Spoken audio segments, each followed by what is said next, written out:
اولاد کی نیکی کے لیے، ان کے حیا، ایمان، تقوی، دین، دنیا کی کامیابیوں کے لیے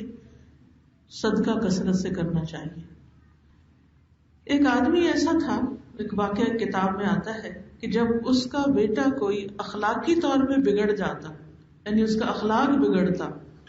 تو وہ صدقہ کرتا اور کھانا کھلاتا اور کہتا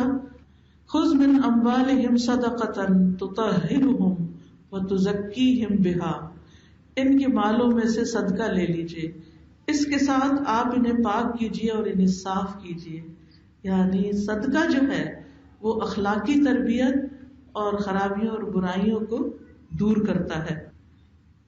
تو وہ شخص یہ کہتا اللہم ھذہ لتزکیۃ اخلاق ابنی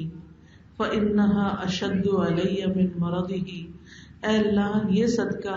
میرے بیٹے کے اخلاقی تزکیے کے لیے ہے، پس بے شک یہ اخلاقی بے راہ روی میرے لیے اس کی بیماری سے زیادہ شدید ہے۔ اگر یہ بیمار ہوتا تو شاید مجھے اتنی تکلیف نہ ہوتی جتنا میں اس کا بگاڑ دیکھ کے تکلیف میں ہوں۔ آج آپ دیکھیے کتنی ہی بہنیں ایسی ہیں جو بچوں کی طرف سے پریشان ہوتی ہیں، بچے نماز نہیں پڑھتے،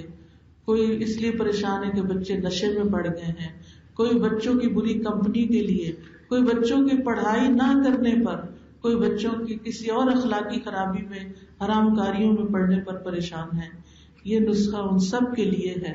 کہ اللہ سے دعا کر کے انسان صدقہ خیرات، دوسروں کے ساتھ احسان، اپنے نوافل میں اضافہ، اوروں کے بچوں کی کیئر، ان کا خیال، یہ سب شروع کر دے گا تو انشاءاللہ اللہ سبحانہ وتعالی ایسے ماں باپ کی ضرور سنے گا اور ان کے بچوں کو بھی ضرور ہدایت دے گا، کیونکہ ہدایت تو اللہ کے ہاتھ میں ہے نا۔ جب ہمارا معاملہ اللہ تعالیٰ سے درست ہو، یعنی جو بندہ اللہ کی رضا کے لیے دوڑتا ہے اللہ اس سے راضی ہو جاتا ہے